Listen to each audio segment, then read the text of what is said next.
Welcome back to DimesTwo. I'm here as your co-host, Rafi.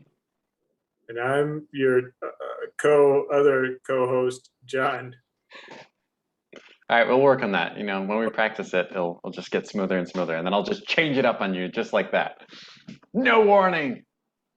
Just like your finances, just change your whole financial picture with no warning. It's good to shake things up. It keeps things romantic, so to speak. How would that happen? Okay, so lose a job, sure. Win a Well, you million. could lose your job. Yeah, you could storm out, tell your boss that. There's so many funny videos of people just like they draw, I quit on their stomach, just flip off their boss. No, that's not flip off their boss, but flash their boss or whatever. One guy stood in on the top of a table in a cafeteria and kind of just shouted at everyone like, "I quit." I can't imagine doing that. I can't. No, but hey, if you want to go out with a bang, there's a I lot of would not, and not a, it would 20 million's not enough lottery winning to make it worthwhile for me to quit like that. There you go. So what is like for me, if I could get $2.3 million, that's enough. Because that would give me the passive income I need for a base 65K salary a year on dividends. Yeah, but might want to stay friends with some of these people. Oh yeah, I mean like I don't know. Crazy, crazy way to go. Anyways, so let's talk about what we're doing in the next couple of months. So we had mentioned this in the previous video, but in case you haven't watched it and you're not planning to watch our video, shame on you. But we are going to, no shame, no shame. This is We're a the best one. shame-free zone. There's no shame. We're Backwards. shameless. That's going to be our logo, shameless. We are going to do a series of challenges basically to get to a specific level of passive income, and we're aiming for something around like $4,000 a month passively. What that means is that you are spending less than 2 hours a week maintaining some sort of passive income or nothing, so less than, to get that revenue. And so the first step in that, if you watch our very first video, is the emergency fund. And you could watch that video just to get a better idea of like what's important and why. But if you don't have the emergency fund, you can't really do anything else. Don't risk your money if you don't have that. So we're doing the $1,000 challenge. So a lot of people think emergency funds, you need a lot of money or at least enough money to survive whatever catastrophe that could happen. And like a lot of people plan for different things. If you go to the hospital, you're talking hundreds of thousands of dollars, especially if you're without insurance for whatever reason. You create these scenarios in your head. Say I'm what? just if that happens to me, I'm just gonna go bankrupt. Yeah, most people are. So like Plan for I'm doing hundred. the whole Medicaid right now, and the thing is, it's state-based. So if I get hurt outside of my current state, traveling somewhere, yeah, emergencies are covered, but like it's pretty unclear to me because insurance is a tangled web of details. What it would actually be covered. So like I could just be footing a bill of hundreds of thousands of dollars and not realize it until it's too late. But anyways, so a lot of financial people have kind of come together and like, what is the amount that you should be striving for? And that comes out to be roughly about $1,000. We rounded it down to $1,000, but it's like $1,247, I think was the article I was reading. That's a weirdly specific number to remember, Rafi. Why can't you Yeah, remember names? yeah. But Okay, so John and I yeah. um, are going to basically start from scratch, and we're going to do this for every single milestone that we go to hit our eventual revenue of $4,000 a month. And we are going to invite you to join us to do any one of these milestones wherever you're at. Um, and we are going to take the role as if we are in the 20 percentile of Americans. So if you're in your own country, it's wherever you are lying. Um, and so the 20 percentile of Americans typically have a discretionary income of around $900, but we just lowered it down to 700 just because there's a lot of when you're looking at averages, it's really important to understand that there is no real person at an average. Because with a lot of these bigger numbers, you have a lot of gaps where people are, and the averages just kind of make it look like everyone's in the middle when it's widely distributed. Anyways, so we're going to basically say that food and rent are paid for whatever they are in your city, and then we have $700 left over for everything else we need. And during this challenge, John and I are going to try to. That's you. Sorry. Oh, there's a transition there. Oh, There's a so transition. I'm sorry. I'm sorry. We I should was restart. trying to set up the Habitica whatever. Oh, okay. ability. Gee, I was So boring him so bad he wasn't paying attention. No, it's okay. realized I had something I was supposed to have done. No, it's We're okay. save up So we're going to try to save as much as possible to hit that $1,000 mark. Long story short. It'll take 2 or 3 months It could take because 2 or 3 months, yes. in Because I'm going to be spending money. I know, I'm planning to go camping over Labor Day, and I can't do that for free. I will find myself going out to eat 1 or 2 or 3 times while camping. yeah. And I think Because the important thing is like while we're aiming for this goal, one of the important things I would like to do on this journey is not sacrifice our current happiness for future success. right. So I think it's important that we enjoy the entire journey. Otherwise, why are you walking? you know. Yeah, so we're basically going to be given updates every week or every couple of weeks, depending on how good we are getting to these videos. Yeah. So why don't you talk a little bit more about the challenge, Habilica, or Habitica? I don't know how to Well, pronounce it. you talk about it. I am Okay. a new site. I'm trying to help you out here, John. No, I'm kidding. I started jumping a while back, and then you kept going. All right. I'll just keep talking, yammering away. Enjoy the Yeah. sound of my voice. Habilica is just a task app, but the unique thing about it is that it's RPG based. So you could be a wizard, a warrior, or a thief, and I forget the other classes, but you could be a character and you could fight monsters, you could collect monsters' eggs and grow seeds, you could go on quests, you could go on these epic challenges and things like that. You could form teams and alliances.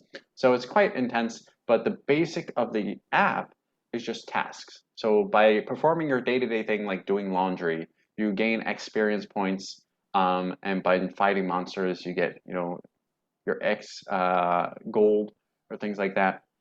So it's a fun way of living your common everyday life with your common things like get carrots from the grocery store or whatever.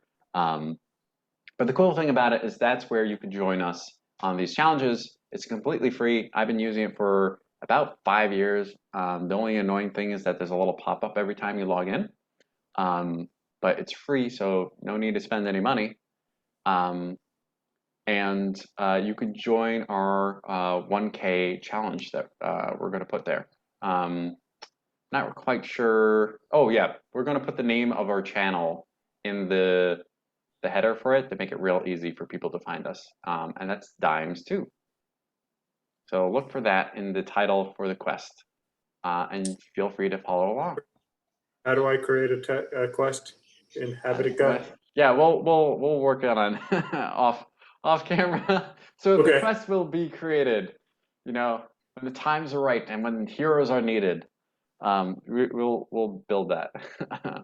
And So cool. and we're doing this platform because we are both more motivated by tiny meaningless rewards on a video, crappy video game than by like the actual benefit of better financial security. That's right. Yeah, and I think this is like you touched something really important there, John. I think a lot of the reasons, and especially for me, that I've struggled so much to learn about finances is because, yes, it's incredibly complex, And yes, it's incredibly important because, you know, your weight of your future relies on how well you manage your finances. But the most important thing that stopped me from learning about finances was that it was boring. Boring as hell. Like it was so boring. And that's one of the things that, so we're going to have financial goals to hit those, you know, passive income so that we can live the lifestyle. We're not trying to live, you know, work free. We're trying to live the work that we want to do. So whether that's painting or doing, you know, acrobatics, whatever it is, dancing, do so without starving, right? That's kind of the 4K goal. And we're trying to enjoy the whole path on the way there, you know, and make it fun because like we're really trying to help other artists. Um, because there's a reason they don't like, you know, finances and they didn't go into accounting because it's boring. No offense to accountants. I have many of my friends are accountants, but No, pretty sure they also will agree that what they do is can be dry. yeah. So cool. Yeah, so we're actually kicking this off tomorrow, September 1st. So today's the last day of August 2021. And we're giving ourselves $700 for the month. My goal is to save about 500. I don't know if I'm going to make it all the way to the 500 of that 700. Giving ourselves, so this is basically you and I, our normal amount of money that we spend besides food, health, rent, Yep. and anything else, utilities, you know, that kind of thing. So we're not, and food, grocery food, not going out. Yeah. So if you eat out, that's different from if you're buying and eating from home, just because like it's a 4-to-1 ratio that you're saving most of the time, you know, because you could get 1/4 of the price for the amount of food that you get when you're cooking at home. So we're kind of ignoring in our task here, or this challenge here, the fact that we could save a lot of money at the grocery store by buying cheaper stuff, going to a different grocery store, cutting coupons, that sort of thing. So there is money to be saved there. There's money to be saved on rent. You can move to a cheaper place. There's money with utilities to a certain extent. So we're not saying that there's not actual real money to be saved on these things. We're just, for this challenge, taking this other piece of the pie and saying, okay, we normally spend about $700 a month. We're going to try to save out of that amount $1,000. And you had mentioned tracking this by basically withdrawing $700 of cash. I don't think you're going to go ahead with that. I think you said you're going to stick to credit card spending. Yeah, so there's lots of different methods of budgeting like that. So one is the envelope method where you basically take cash, you know, take the amount that you need for the month and you put it into each and every envelope. So you have a rent envelope and you put the amount in there and you put the food budget into an envelope. And then whenever you need to buy something, you take the right envelope and you take the money out and that's it. You know, you don't go to other envelopes and take the money out of there because it's for something else. It really helps. But just because I feel pretty confident in not overspending, who knows? We might find out I overspend. But I'm going to keep it digital just because I like my spreadsheets.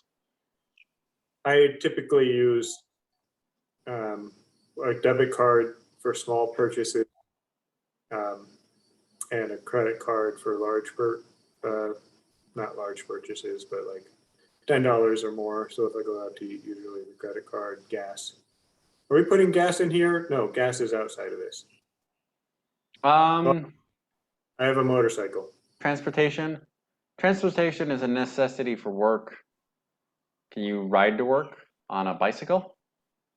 I could, but I'm also mostly working from home still.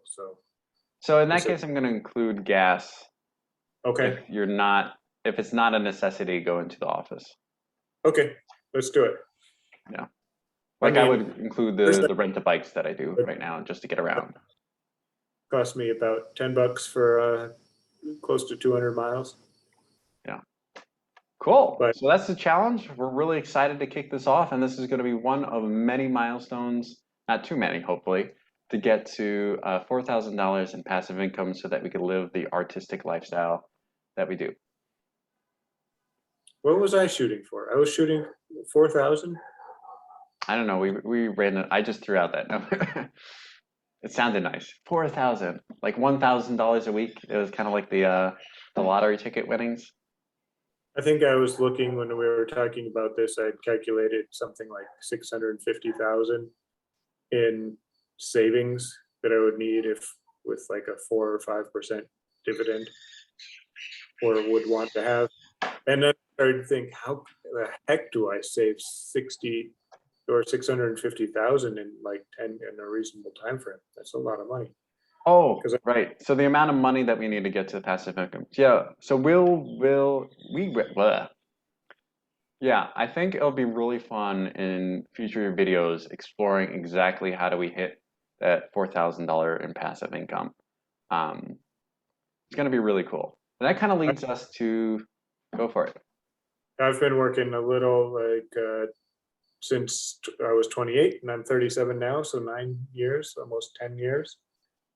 And I haven't really saved up money except for in retirement accounts. I bought a house, but I don't have like money that's making income that I live on. And that's not something I've really tried to do either, but I've also not saved anywhere close to that amount in the past 10 years. So I would have to really accelerate the savings rate somehow. So this will be a good challenge for me. Yeah, Bernie? savings and or income. And I think, you could only save so much. And I think a lot of people who try to get this, passive income, FIRE movement thing, they look at their savings as that's directly under the control for the most part. But so is income. It's harder to generate income, but like you have infinite potential. You could earn infinite amount of money. And that's where a lot of people like just crush themselves for decades.